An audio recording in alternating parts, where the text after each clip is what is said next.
صلى الله عليك يا أبا عبد الله وعلى الأرواح التي حلت بفنائك. صلى الله عليك يا بنت محمد ويا بنت علي والزهراء. صلى الله عليك يا أخت الحسن والحسين. صلى الله عليك يا حوراء ويا أم المصائب.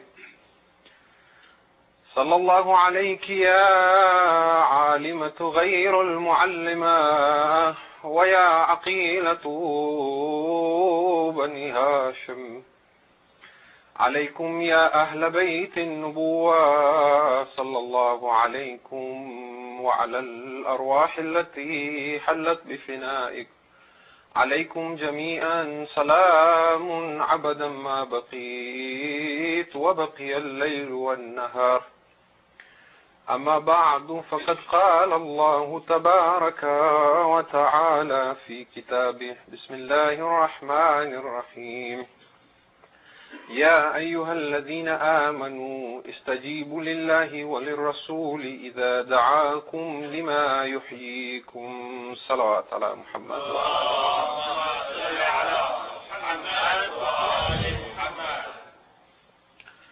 We have been discussing for the last 4 nights, this being the 5th, the subject of how to end negative suffering. We have talked extensively about how the human ego is formed. We have talked extensively about various methods and techniques by which one can disidentify from the false identity in oneself that one mistakes to be the real me, and how to connect with the real me so that thereby one can connect to Allah subhanahu wa ta'ala based on the famous hadith, Man arafa nafsah faqad arafa rabbah. Tonight we are now drawing towards a conclusion. Tomorrow, as you know, is the day of Arba'een, and a large part of that majlis will be Masa'ib. I will, however, even tomorrow speak a little bit before the Masa'ib to conclude the subject. And tomorrow, inshallah, I will talk about what it means to be enlightened and how an enlightened person lives in this world, and the change that we would witness as an enlightened person, how we would see ourselves differently, how the world would appear different, and how Allah subhanahu wa ta'ala would be different in our perspective and how we relate to Him. What I wish to do tonight is complete some of tie the loose ends that we left. There is still a lot of curiosity from you based on the feedback I'm getting, that we don't quite understand what you are trying to say when you say disidentify from the thinker in you or disidentify from the mind. The problem is we are trying to understand this with the mind, and the mind will not let us understand what it is in trying. The mind is the problem. And what I'm trying to suggest is understand not with the mind, but with your being. And that sounds very strange, because I understand I'm asking you to make a radical change in consciousness. I'm asking you to use a different means of becoming aware and realizing other than the mind. But with practicing some of the things we have discussed, it is indeed possible for a person to realize and become aware of things without using the mind. As much as it sounds impossible, it is possible. But it cannot be done with the mind. The moment the mind jumps in and says, how is it possible? You see there is resistance. And that's where the problem is. When we first, in our very first night, when we talked about the causes of suffering, we said that when a person does not make an effort to change, when a person does not try to overcome this illusion, then there are certain results that will come out of this suffering. There is a price to pay when one stubbornly refuses enlightenment, especially when one becomes aware of the need for it. So what we will do tonight, inshallah, is we have talked about the causes of suffering. We've talked about different methods. We'll introduce one or two methods as well very briefly. But the main subject we want to talk about is what is the price you pay when you refuse to give up negative suffering, when we refuse to connect to Allah subhanahu wa ta'ala. And we mentioned on the first night there were two prices to pay. The first price that we will pay is for the rest of our lives we will expect happiness to come from other people and other things, instead of this happiness coming from within. The second price we will pay is we will confuse our life with our life situation. And if you recall, we said life situation or life circumstances are what happens outwardly in our physical existence in this temporary abode, which means where we were born or where we studied or what university we go to or where we work or what we do for a living or whom we are married to or who our children are or how many children we have or what our income is or what illnesses we suffer from or how we will die ultimately. These are all life circumstances. These are life situations. In the grand scheme of things, they don't play that important a role. They are means towards an end. Once we die and the illusion drops, this then fades away like a dream. Then there is the real life, the real purpose of our existence, fulfilling that reason for which Allah subhanahu wa ta'ala created us, which is our life. So the second price that one pays is one confuses life with life circumstances, and then one is in constant pursuit of circumstances instead of real life. So let us begin with the first price to pay, which is expecting happiness to come from things and people other than within ourselves. You will recall that when we talked about how the ego is formed on the first night, we said that an infant not having an ego through conflict begins to develop a separate sense of identity, and that is the I being different from the rest of the world. And it creates a boundary around itself that we call the ego boundary. And as this child begins to grow and attain puberty, it becomes increasingly lonely because the ego boundary becomes more solid. And it may appear as if a youth or a teenager is very happy and very comfortable with life, but that is because they have gotten used to that. But the disconnection is so solid and permanent that they have forgotten what it was, the joy and the exhilaration of being connected to Allah subhanahu wa ta'ala. So there is a strong boundary that keeps one in isolation as being alone. And that sense of loneliness is not detected. Then one fine day, this young person meets or sees someone, hopefully of the opposite gender, and I'm in Canada, I have to say that. And there is something that changes within. The heart misses a beat, and we call that falling in love. And while that isn't real love, it is a glimpse of what real love may be like. And when that happens, there is a deep, intense feeling of joy that overtakes it. Most of us who have been married for a couple of years, we don't remember this anymore. I'm also going by knowledge from books. But those who are engaged and so on, somebody once asked me, said, I've been married for 10 years. I don't feel about my wife the way I used to feel when we were engaged. When I was engaged, I used to bring her gifts and flowers and, shower her. And girls, even when they're engaged, we normally say to them, enjoy while you can, take as much as you can, because later on you won't get this, right? So this is the question, why isn't that feeling there anymore? And that's because that initially is not real love. That's an infatuation. From a psychological point of view, there is now a temporary collapse of the ego boundary. That false sense of I that was built, it drops temporarily. And that connection, that joy, that exhilaration of being connected to Allah is experienced, but it's not with Allah, it's with another creation of Allah. But at that moment, for that short phase, the person who is in love believes that the person he or she is in love with is perfect.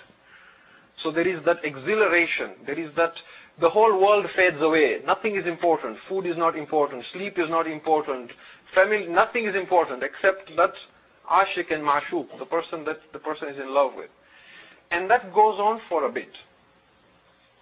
Then, they get married, they start seeing that we are all human and we all have faults and none of us is perfect.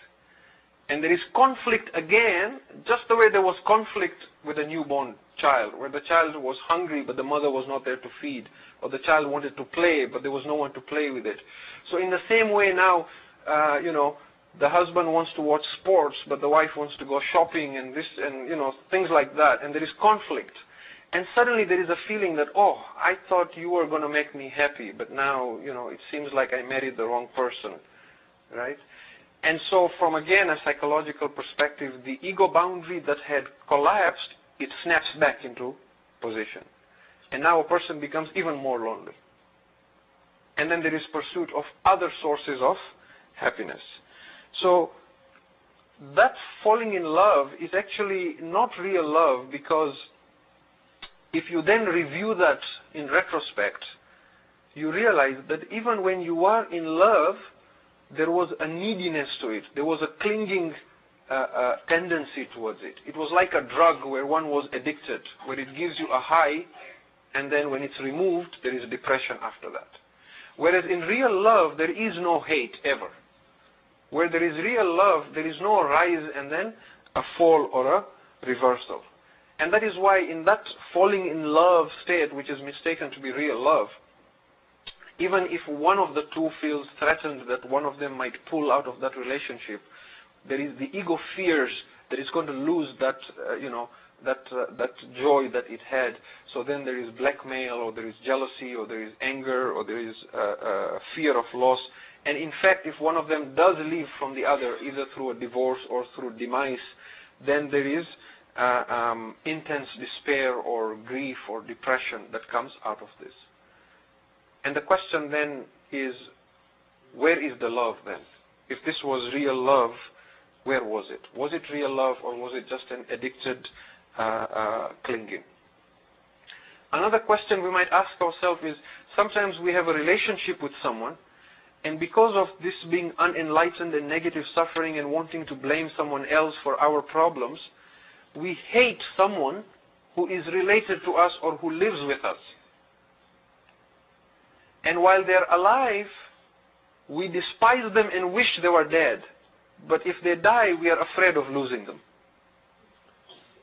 We are afraid that the person we love should not die. If we got a call, said they had an accident or something, we would panic. Or if we knew they were on the verge of dying, we would be extremely depressed and upset about it. Yet when they are happy and alive and healthy, we don't want them. This shows that sometimes the love is not as real as we thought it was. So the question to ask ourselves is, am I waiting for another man or another woman to make me happy or to give meaning to my life? And love is something that all human beings need. The reason why we need love is because love makes us whole. Love makes us complete. And the problem is that we're looking for it in the wrong place. The real love that every creation of Allah subhanahu wa ta'ala is seeking is actually the love of Allah. But we seek it through other means, and sometimes that becomes the primary focus, and instead of being just a way of understanding the love of Allah, it becomes our focal point, and we begin thinking that that is the real love that we need. And so everybody needs love to be whole, but human beings have this mistaken identity that I need another man or a woman to make me happy. So if one relationship doesn't work, they try another relationship. If that doesn't work, they try a third relationship. And they keep running after, and then of course there is the movies and the stories from the time we are children. There is the prince and the princess who ride away happily in the sunset. So there is this idea always that, marriages are made in heaven and there is somebody out there who is perfect for me. When in fact, happiness can only come from within. There is a hadith from Imam Zainul Abidin salawatullahi wa salamu alayhi,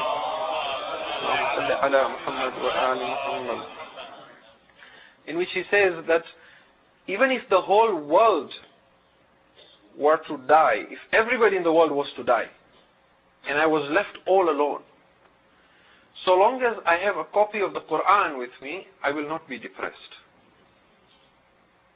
You see? And this is something to think about. Many of us forget about the world dying. We cannot stay at home alone.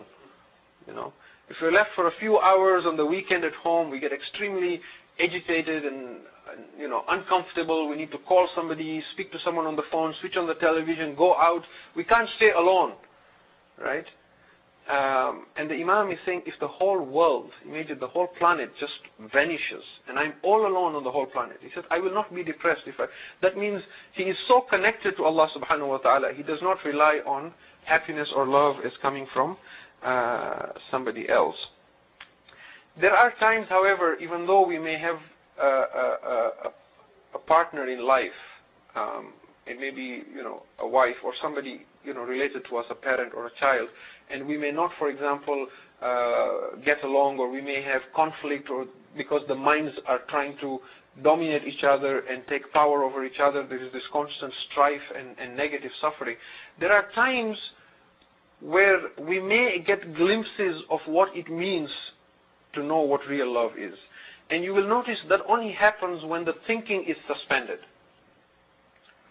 For example, it may happen during physical intimacy. It may happen during the birth of a child. If, for example, man and wife, and the child is being born and they are both in the same place. During that time, they are so present, the mind is not playing games. There is no drama. So you will see, there is true love being shared. Or, for example, if there is somebody dying in front of the children, or between a husband and wife, and there is a parent dying in front of them, there will be love between them. They will come together as a family, and they will understand. They will not be communicating with the mind. So you will see again a witness of true love momentarily.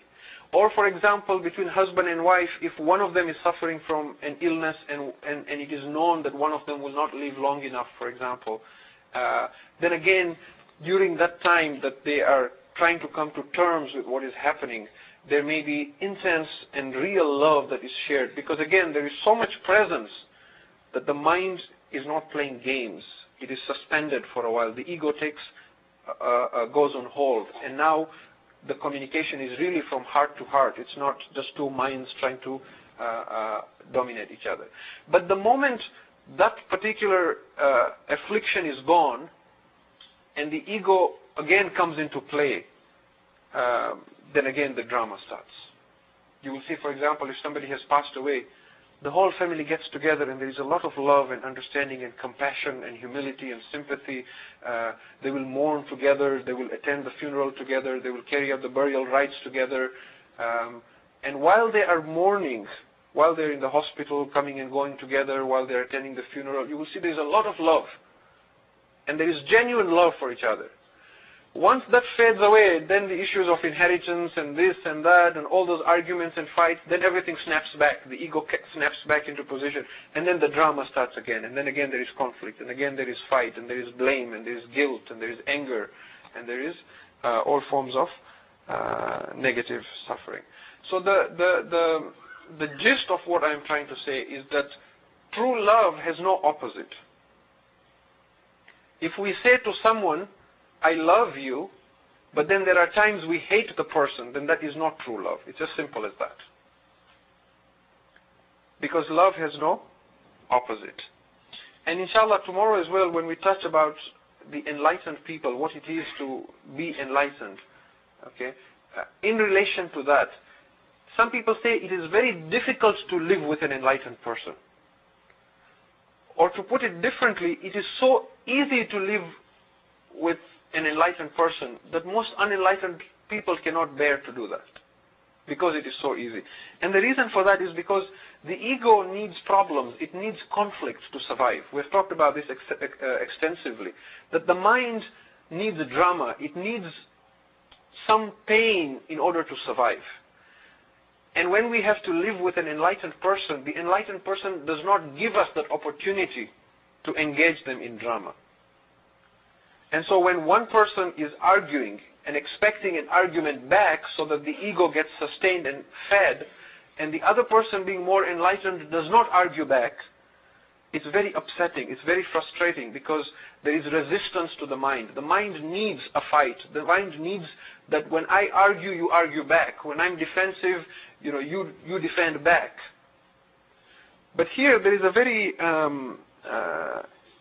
because the ego is threatened that there is a danger it might collapse if it doesn't get a conflict in return.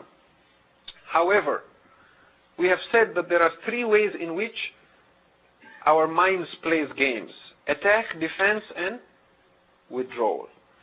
Now, sometimes we withdraw from an argument and we think we are enlightened. But that withdrawal is based on resentment.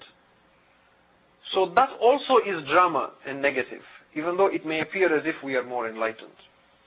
And in a typical scenario, not to stereotype, but men, as I said, tend to have this problem, whereas women tend to express emotion more. So men tend to often see women as being emotional or irrational, for example. So a typical scenario would be where the wife may complain, or may criticize, or may say something sarcastic, or may blame. And the husband, instead of arguing back, will withdraw and get quiet, and sulk, or just stop talking, or just walk away, or just ignore. So here is the million-dollar question. If I don't let someone engage me in an argument, how do I know? Is it because I am as unenlightened as the person arguing with me and I'm simply withdrawing in resentment? Or is it because I am so enlightened that I don't let the person engage me in an argument? Because it's difficult to judge for oneself. The answer to that is, when you become quiet and you don't let someone argue with you, do you feel resentment in your heart for the person? If the answer is yes, then we are as unenlightened as the other person. If you feel no resentment whatsoever, and I'm not talking here about religious matters, to like people because Allah likes them, to hate people because Allah hates them, that is a different matter altogether. Love and enmity for Allah and His Messenger and the Ahlul Bayt is a different matter altogether. That is not personal. I'm talking of personal issues here. If we feel only love for the other person, then that can be said to be as being more enlightened. But if that feeling of love is not there, if we feel, for example, somebody argues with us, we state our response clearly, firmly, politely. It doesn't have to be, again, husband and wife. It can be just two mu'mineen at the mosque. It can be in any society. It can be at work. It can be at school, at university. Somebody argues with you. You state your position clearly, firmly. You explain and say, your behavior was not acceptable or not beneficial or not useful, in whatever manner that you may feel it will not offend the other person and create more argument. And then you move away from that argument. You don't let the person drag you into the argument.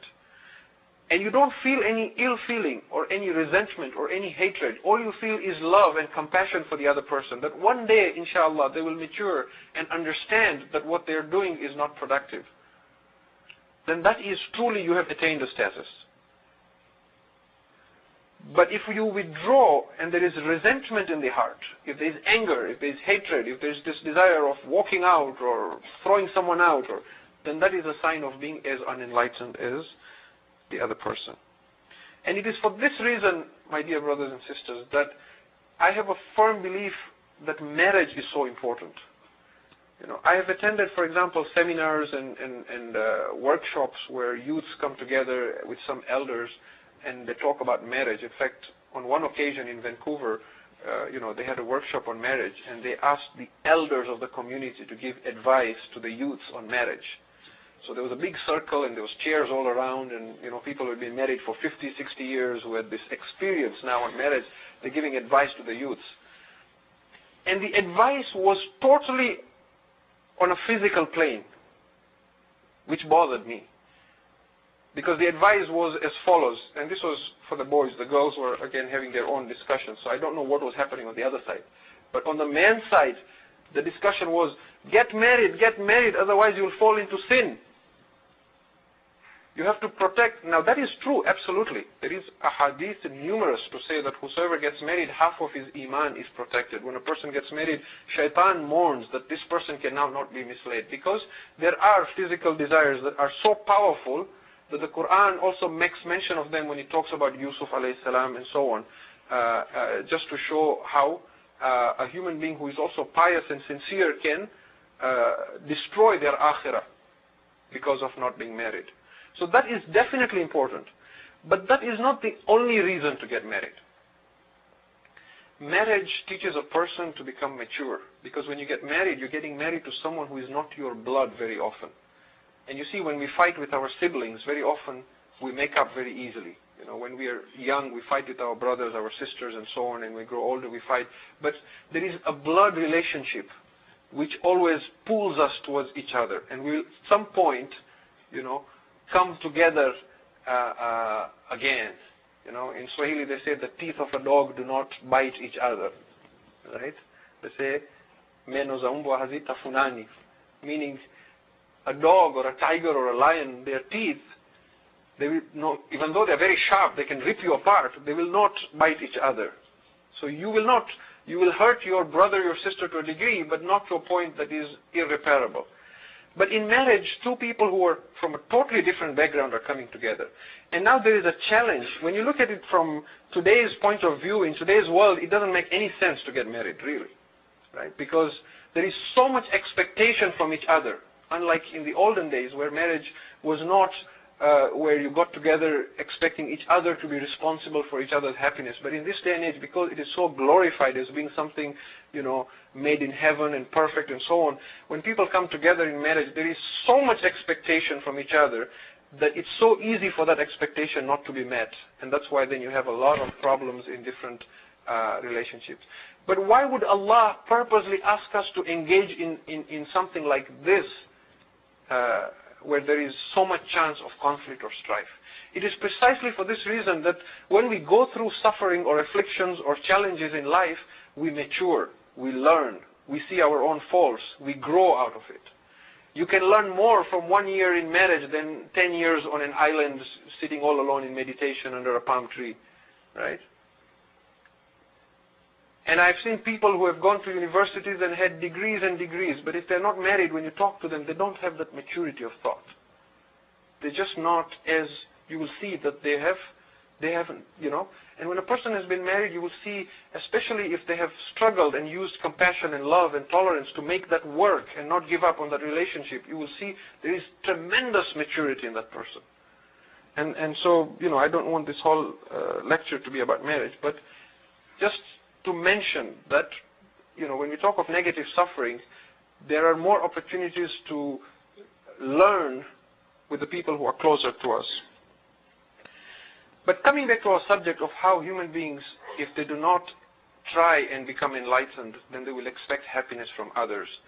Think about how, as we went through life, we thought a certain hobby will make us happy, it failed. Then we thought a certain career will make us happy, then it didn't work. Then we thought if we get married, we'll become happy, then it didn't work. Then we thought if we have children, we'll become happy, then it didn't work. Then we thought if we have, when I say it didn't work, I don't mean we're all unhappy waiting to drown ourselves. I mean that it didn't give us this perfect state of happiness where there is absolutely no unhappiness ever, right?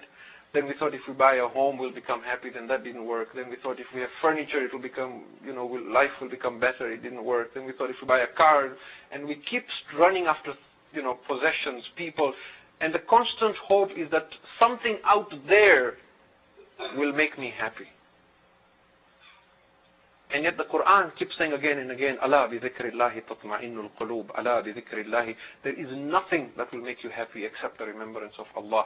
Why? Because we have wired you. We know exactly what it is you need. And we are telling you that your only cure is Allah subhanahu wa ta'ala.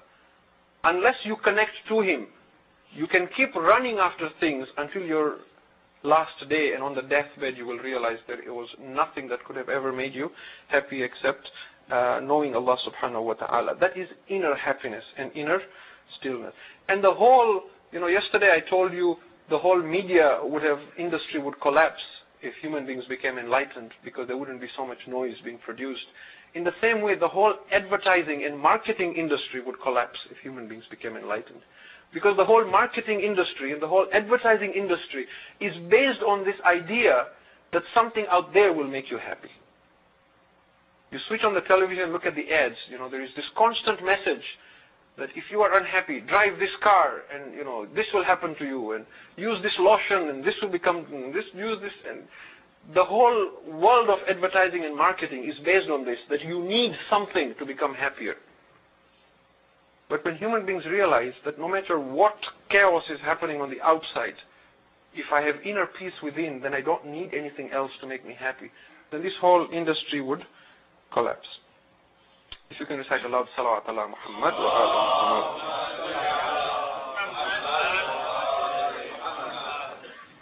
So as we said, that because most of us start off being unenlightened, and that's normal as we struggle to become enlightened, our focus tends to become on our life circumstances or our life situation rather than our life itself. And when all is said and done, and when we have suffered enough, and when we are on our deathbeds, then only do we realize what is it that truly matters in life, and what was it that really counted at the end of the day. So outwardly, there is nothing wrong in attaining mastery in this or that, or becoming good at this or that, or practicing this or that, or having a certificate in this and that, and that's all fine. But what is real life versus what is just circumstantial needs to be kept in mind, so that when we seek fulfillment, we don't seek fulfillment from circumstances, we seek fulfillment from life itself. And people are constantly looking for happiness where it cannot be found. There is one lengthy hadith in which Allah subhanahu wa ta'ala speaks to the Prophet Dawood alayhi salam in this hadith al-Qudsi, and he says, Ya Dawood, ja'altu al-khamsa fi khamsatin wal-nasu yatlubunahu fi khamsatin ghayriha fala yajidunahu. O Dawood, I have kept 5 things in 5 things, but people are seeking these 5 things in 5 other places, and that's why they never find them. And in that, the last thing that Allah subhanahu wa ta'ala says to Dawood, he says, Ya Dawood, وَجَعَلْتُ الرَّاحَ فِي الْجَنَّةِ وَالنَّاسُ يَطْلُبُونَهُ فِي الدُّنْيَا فَلَا يَجِدُونَهُ. And I have kept happiness in paradise, in Jannah, but people seek it in this world, and that's why they never find it. And Jannah, my dear brothers and sisters, when you speak to the mystics, they will tell you it is attainable even in this world. You don't have to wait to die to experience Jannah. Because the Quran says, كَلَّا لَوْ تَعْلَمُونَ عِلْمَ الْيَقِينِ لَتَرَوُنَّ الْجَحِيمِ.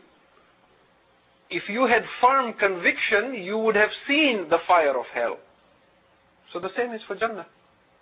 If we become enlightened, there is the famous hadith where the young man came to the Messenger of Allah, peace be on him and his family, and said that, Ya Rasulullah, my condition is such that, when I think about the fire of hell, it is as if I can hear the people being tormented in the fire, and I feel as if I am burning in the fire. And when I think of Jannah, it is as if I can hear the beautiful sounds of Jannah, as if I am in Jannah. And the Messenger of Allah said to him, preserve this state of the state that you have. And he prays to the Messenger of Allah for martyrdom, and then he gets martyred in the battle of Uhud. So, do not judge happiness as something that can be attained only from outside, because that has rise and falls. Today you are somebody, tomorrow you are nobody. Today you may be popular, you may be a public figure, people who meet you do salam to you. Tomorrow you grow old, you move to another country, now nobody knows you. Then who am I? Then there is this question, who am I now? I'm just another old man. I walk in, I sit, nobody looks at me, I leave. Nobody cares who I am anymore. And there are a lot of successful rich people who are living on tranquilizers.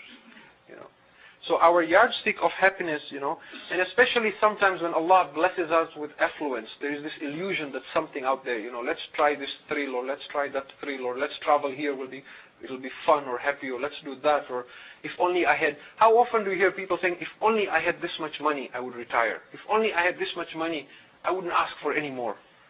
If I had $1 million, I'd go and live on an island somewhere and I'd never complain. But even if we were to do that, after a few weeks, you have a nice small island of your own, white, sandy beach, palm tree, no stress, cool breeze, beautiful weather. It's 2 weeks, 3 weeks, 4 weeks, 1 month, 2 months, 6 months. And then you'll get bored out of your mind. And then it's like, so now what? What else is there to life?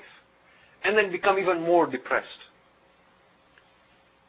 So when a person thinks, I have attained something, I am someone now, I am important, I am special, I am a VIP, and the world owes me something, and then they become depressed. There's still, something is still missing in life.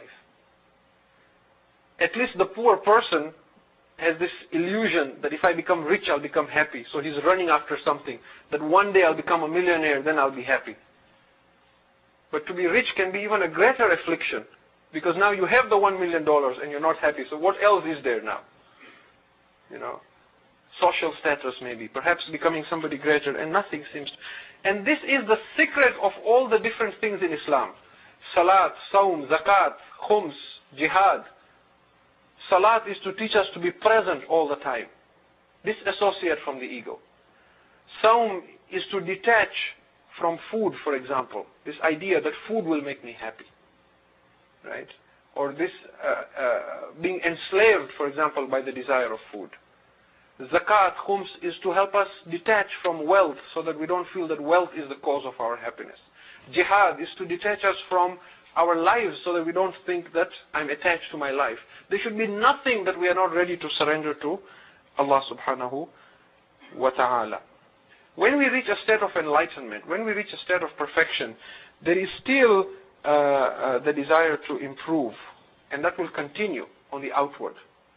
But there is no longer an illusion that I need something or someone to make me happy. So when we are free of wanting to become this or that in order to have inner peace, then we don't seek anything permanent in the world.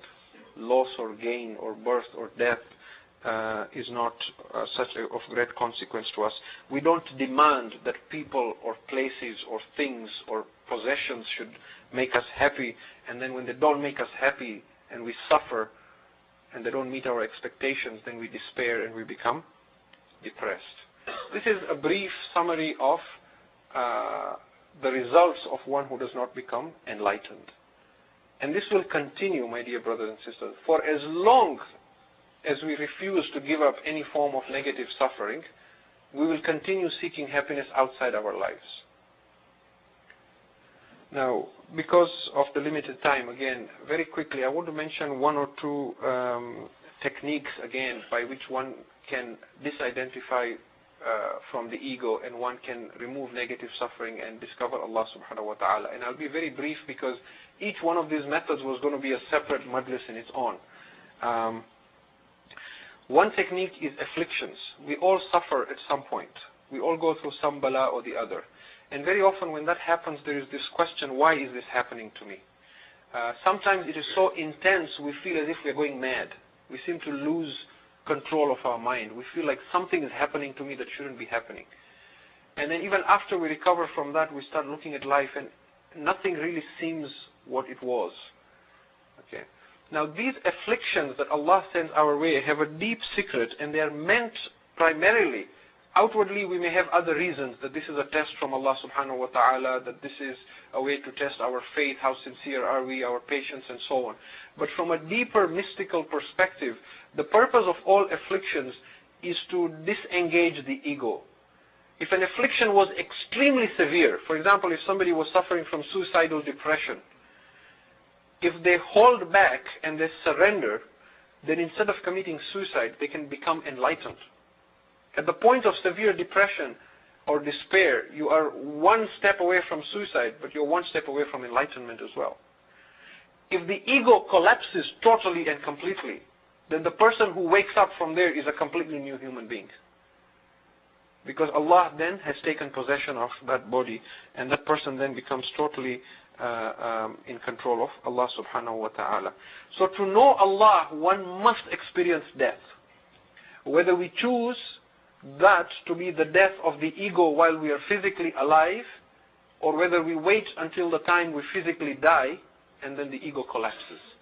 It may be equally frightening to the ego, it may be equally painful to the ego, but once we wake up from that, then we realize it was an illusion. And this might explain the hadith of Amir al-Mu'mineen alayhi salam, where he says, Allahumma salli ala Muhammadin wa ala Muhammad. He says, expect, this is in Nahj al-Balagha, he says, expect relief at the tightening of the chains. When life becomes extremely difficult, then at the breaking point is where you should expect relief. Just by holding back. One question comes up from this. is there a difference between happiness and inner peace? And the answer is yes, there is a big difference. Happiness depends on outward circumstances being positive, outward conditions being positive. We are happy when we are healthy, when we have enough money, when our loved ones are with us, when we are living in a country that is safe and secure, when we have a good income, a good job, there is peace at home, then we are happy. So happiness depends on conditions being positive. Inner peace does not need outward conditions to be positive. Outward conditions could be totally negative. The doctor may have told you you've got cancer, you're going to die in 6 months, you may have a terrible relationship at home, you may have no job, you may be poor, you may be hungry, there may be a whole qiyamah taking place for you on the outside. But you could still have inner peace within. You see? And we have mentioned this as well about Imam Hussein alayhi salam in Karbala, that on the outward, there was all kinds of chaos taking place. The weather was against him. Hunger, food, emotion, death, fear, all these things on the outward was being pushed towards him. But inwardly, you don't see him depressed. You see Allah calling him, Ya ayyatuhan nafsul mutma'inna. O you soul at complete peace. O you who are in complete tranquility. And this is the status that we want, that inwardly there should be inner peace. When negative suffering is removed, that is what we want inwardly. Outwardly, it will change. In a world of form, in a world of, birth and death, where things are temporary, there will be good days and bad days. But inwardly there can be peace. So some people may also ask that, supposing I keep my thoughts always positive, then isn't it true I will always be happy? If I always look at things positively, will I not always be happy? But the question is, do we really know what it is that will make us happy or unhappy? There are people who have had a lot of health and wealth and loved ones, but they have not been happy. There are people who have found happiness through illness, through poverty, through death. It has made them compassionate. It has made them real. It has made them humble. It has made them deep. This is why Allah says in the Quran, وَعَسَىٰ أَن تُحِبُّوا شَيْئًا وَهُوَ شَرٌّ لَكُمْ وَعَسَىٰ أَن تَكْرَهُوا شَيْئًا وَهُوَ خَيْرٌ لَكُمْ. It is possible that you love something, but it is bad for you. And it is possible that you hate something while it is good for you. وَاللَّهُ يَعْلَمُ وَأَنْتُمْ لَا تَعْلَمُونَ. And Allah knows better what is good for you. You don't know. That is why when we read dua as well, we don't say, oh Allah, give me this, give me that. We say, oh Allah, if it is good for me and you are happy with it, then give it to me. And the test of a person is when you desperately want something. Because I've seen people who pray like this all the time, but when they really, really want something, they say, can I not just bend the rules once and say to Allah that just this once, just give it to me. Just don't, if it is good or if you are happy, just give it to me because I really need this. Right? When they need that one thing. But that is the test. And very often, if He gives it to you, you will find that is exactly what you didn't want. It will turn out to be the curse of our lives. Right? So, very often we don't know what it is that would make us happy. So, the question is that, if I am pretending to have inner peace in me, or if I have inner peace and there is all these bad things happening to me outside, am I not just pretending that there is nothing happening when there is something bad or unhappy? Am I not just pretending? Again, I want to emphasize this. It is impossible to be happy when something negative happens if there is physical suffering or emotional suffering. If somebody you love dies, it is unnatural to pretend to be happy. You should be sad. You should cry. There is nothing wrong with that. What we are striving for is inner peace. It is possible to have inner peace and be sad on the outside. That is the point. We don't have to pretend. Let us be natural, let us be human. We lose someone we love. We meet someone we have not met after a long time. Let us cry like little children. There is nothing wrong with that. Let us be happy when there is time to be happy. Let us grieve when there is time to grieve. But the inner peace must be there. There must not be loss of hope or emptiness or loneliness or depression or a feeling that Allah has abandoned me or He is not there for me anymore. And another point also that we need to realize is that once we become enlightened, then we control our mood. We don't let someone else control our mood. If I can engage you into an argument whenever I want, then you really are not a free person, because I can play with you like a puppet. I know exactly what to say to infuriate you. I can shout at you, and I know you'll shout back at me. We need to be in such control of our souls and our minds that if you shout at me, I will think about it. You know, like Americans, the American government likes to say, we will respond at our time, at a time of our choosing, and our, not with that arrogance, but there is control of a human being. That I control my mood. You don't control my mood. And when I respond, I will say that which is haqq.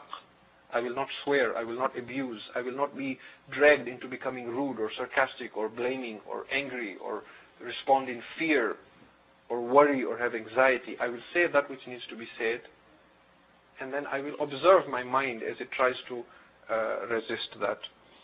There is also meditation. And finally, another great method by which one can learn to connect to Allah subhanahu wa ta'ala is listening to silence. I was also going to do another whole majlis on just this, but very briefly speaking, silence is a very useful portal in connecting to Allah subhanahu wa ta'ala. Somebody once said, silence is the language that God speaks. Everything else is a bad translation. Okay? And that is because words are just labels. Words are just signposts. Okay? If your name is so and so, you are not that name. If I call a chair, the word C-H-A-I, that's just a word. And when we say things, we get used to speaking in relative terms. We treat them as being absolute, but they are not very often absolute. So when we learn to listen to silence, just sitting quietly and listening to silence, it changes, it alters our consciousness. Suddenly we now become aware of the silence, and then there is a stillness that comes into our selves. And only silence can bring about an awareness or a consciousness of something that is beyond the mind. Noise works with mind. Silence works with the real me, which is beyond the mind. And because the mind resists giving up the ego, that's why you will see the mind always wants noise. If you're alone, the mind will say, I'm bored, switch on the television, do something, make noise. People are not comfortable being alone. That is because of the resistance to silence. And once we have learned how to sit quietly and listen to silence, then learn to listen to silence while there is noise taking place. You're talking to someone, there is a dog barking at the back, you are aware, you are hearing that sound. There is silence also behind that, you are also listening to that silence. There is a child laughing, you are hearing that as well. There is a clock ticking, you are hearing that as well while you are talking to someone. You are there, you are fully present, but you are learning to hear exactly what's around you. And you're learning to hear even the silence between people's words and people's comments. And when we learn to acquire this kind of a character, then we find it extremely useful, because now we are constantly with inner peace. Even when you go for Hajj, for example, and you're doing tawaf, and there is that chaos and there is that confusion, if you're in the mind, it's frustrating, because you are thinking only in terms of this one's pushing me and I need to push back, or watch out for this. But when you're not in the mind, when you're listening to the silence, and when there is stillness within you, then even in that noise, there is silence that you can tap into. And it will immediately stillness within us. So silence that is outside creates stillness that is inside. If you can recite aloud, salawat ala Muhammad wa ala Muhammad. Tomorrow, inshallah, we will conclude the subject, and we will wrap it up so that the whole discussion is complete. We have been talking about the Masaib of Ali Muhammad from the first day, and we talked about their journey to Kufa and to Sham. Last night we talked about Sakina bint al-Hussein. Tonight we talk about the return of the Ahlul Bayt alayhim salam from Sham back to Karbala, and then tomorrow, inshallah, we talk about their journey back to Medina. We are told that after the demise of Sakina bint al-Hussein, the people of Sham became more and more aware, because they were kept in ignorance for a long time by Abu Sufyan and Muawiyah. And as the people began realizing, who are these people? These are the grandchildren of Rasulullah that have been brought as prisoners. there was a popular now discontent with Yazid, and people began complaining constantly, and they came to find out that the daughter of Hussein has died in prison and has been buried there, and so on and so forth. Hind, the wife of Yazid, reports, she says that one night I woke up and I found Yazid was not sleeping in his bed. So I went looking for him. I found him sitting in the dark corner of a room. It was a dark room. He was sitting all alone. He was beating his head on the wall and saying, Ma li walil Hussein, Ma li walil Hussein. What did Hussein do to me that I had to kill him? What did Hussein do to me that I had to kill him? So Hind says, I said to Yazid, Oh Yazid, what is this condition of yours? Why are you not sleeping?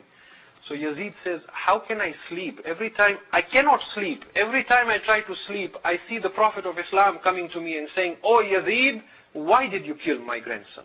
What did he do to you that he deserved this? Why have you imprisoned my children? He says, I cannot sleep even. I am suffering to that degree. So Hind says to Yazid, Oh Yazid, why do you not free them then? Why do you keep them in prison? Let them go if that is what is tormenting you.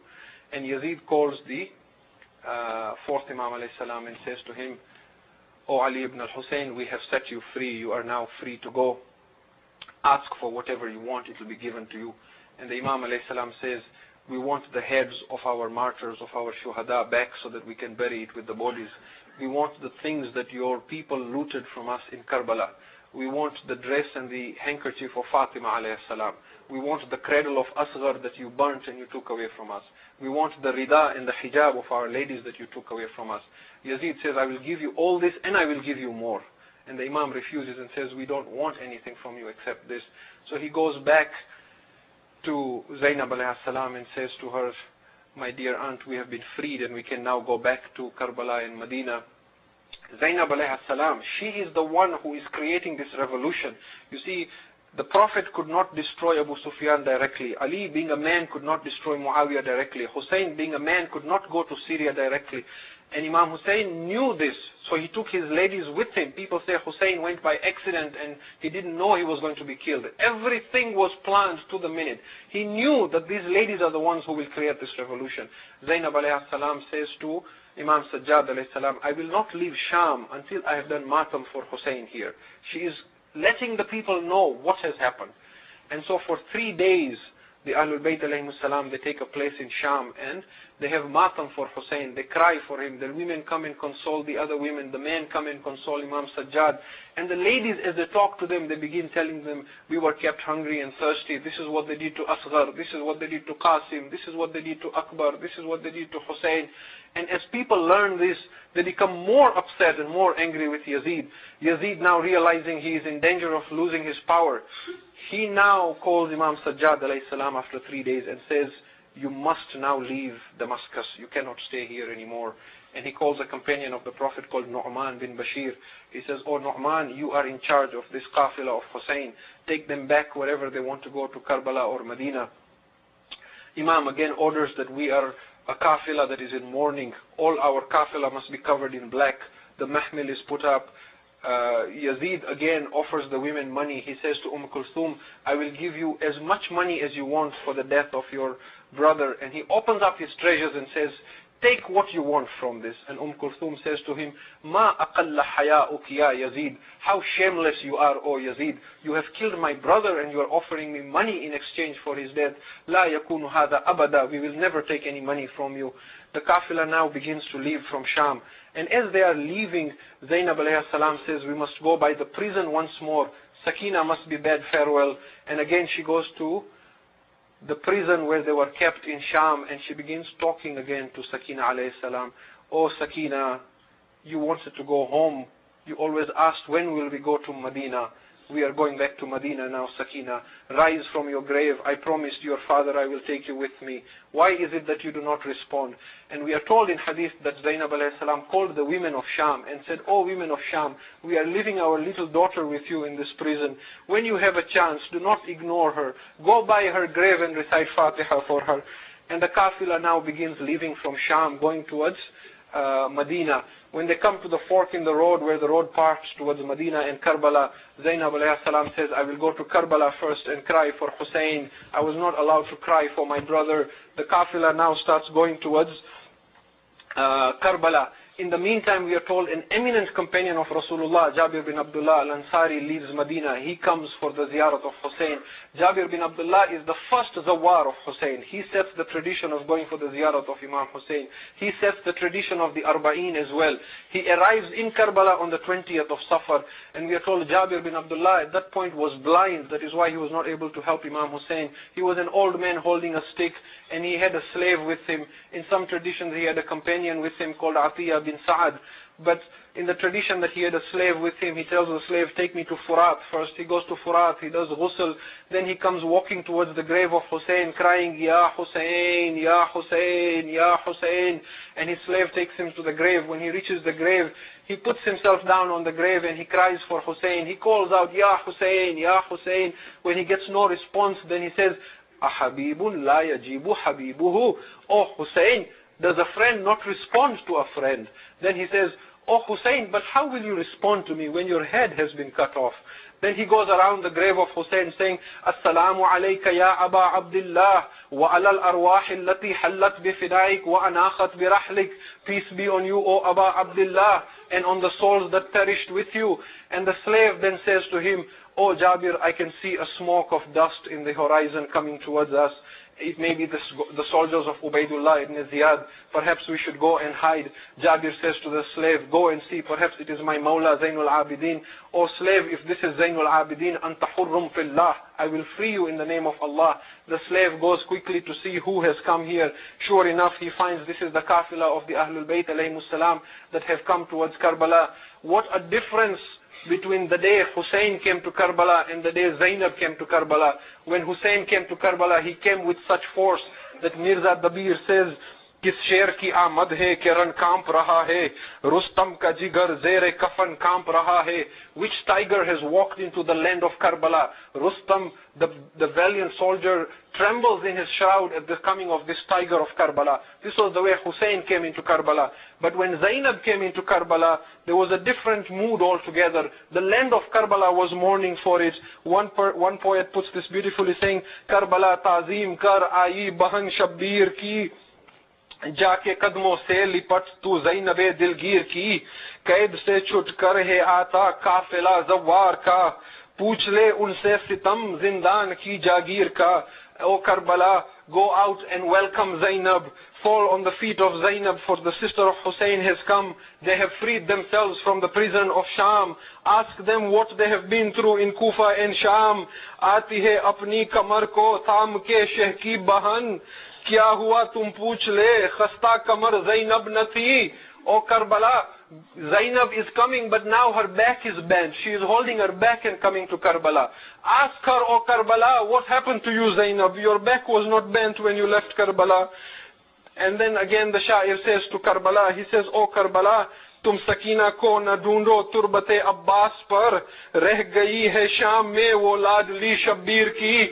O Karbala, do not go looking for Sakina on the grave of Abbas.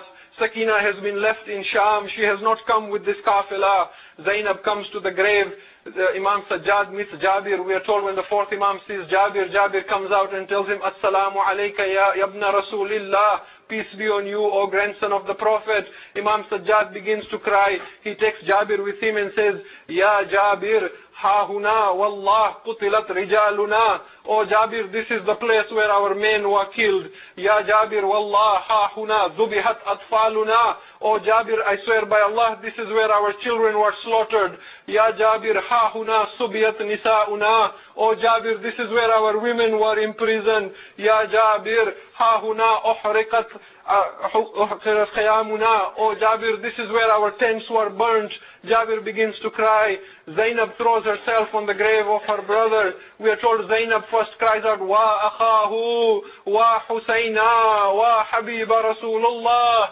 Then Zainab collapses and faints there. They sprinkle some water on her face. When she wakes up, she begins to cry and to recite a martiya for her brother. Again, in the words of a poet, he says, Lahad pe aayi hai bekas teri bahan bhaiya, karegi arba'in jayegi fir watan bhaiya. Oh my dear brother Hussein, Zainab has come to your grave finally. She will do the arba'in before she goes back home. Zameen garm pa dekha hai tera lashe ko, मैं बेरिदा थी तेरी लाश बेकफन भैया. I have been through Sham and Kufa, my dear brother. I saw your body on the hot sands of Karbala. I was without a veil while your body was without a shroud. Sakina mar gayi zinda mein karke ranjo alam, main usko chhod ke jati hu ab watan bhaiya. My dear brother Hussein, you gave me an amanat from you to look after Sakina. I could not look after her. I have left her in the prison of Sham. Bawaqt dafn juda lash se main kar na saki, lahu bara tha Sakina ka pairahan bhaiya. My dear brother Hussein, Sakina's dress was stuck to her body with the blood and the wound. I could not even remove her dress before giving her a shroud or a burial. Jo pooche Fatima Sughra Madine mein tumko, to kya jawab de ye ghamzada bahan bhaiya. If your daughter Fatima Sughra asks for you, O Hussein, what should Zainab say to her when I go back to Medina? Kuch aur to nahi soghat behre ahle watan. My dear brother Hussein, there is no other gift I have to take back to the people of Medina. Rasan ke neel hai aur tera pairahan bhaiya. All I have are the marks of ropes on my hand and your blood-stained shirt with me, O Hussein. Zainab cries for Hussein on the grave. When she is done crying for Hussein, she goes to the grave of Akbar and cries, Akbar, is this the day I brought you up for? She goes to Furat and cries for Abbas. Oh Abbas, what did they do to us after you? They tied us in ropes and moved our veils from our heads. Farwa cries for Qasim. Rabab is looking for the grave of Asghar. Where is Asghar buried? I would say again to Karbala, Nanni si turbat ye Asghar ki chupale Karbala. Kya tarapna sun sakoge madare beshir ka. O Karbala, hide the body of Asghar. You will not be able to bear the mourning of Rabab. Ala la'natullahi ala al-qawmi al-zalimin. إنا لله وإنا إليه راجعون. رضا بقضائه وتسليما لأمره.